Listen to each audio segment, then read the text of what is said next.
with an Indian pilot in Pakistan's custody following an aerial encounter with the Indian Air Force over the line of control in Jammu and Kashmir today. There were calls to treat him humanely and in accordance to the Geneva Conventions.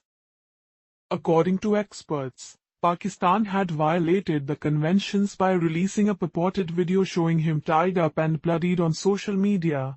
NDTV will not use the video in its broadcasts. The video, however, was soon removed from their official Twitter accounts by the Pakistan government. On Twitter too, Geneva Convention and hashtag Say No to War were top trends with messages calling for the tensions between India and Pakistan to be toned down. In the meantime, Pakistan, please treat him as you would have us treat one of your men in uniform should he be unfortunate enough to be captured on this side of the border.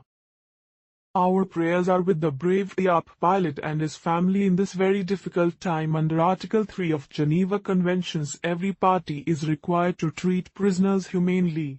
Pakistan must respect its obligations towards the EAP pilot, regardless of ongoing circumstances.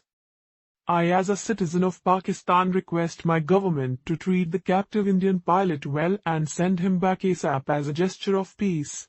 Come on Pakistan, you can do this. Hashtag Say No to War. The Indian government said an Indian pilot was in Pakistan's custody after a fighter jet was shot down in an encounter with Pakistani Air Force planes trying to target military installations in India this morning.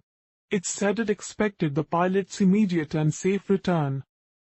This came after Pakistan claimed strikes across line of control from within Pakistani airspace, in the worst escalation of hostilities between the countries in decades following India's airstrike to target a terror camp in Balakot on Tuesday.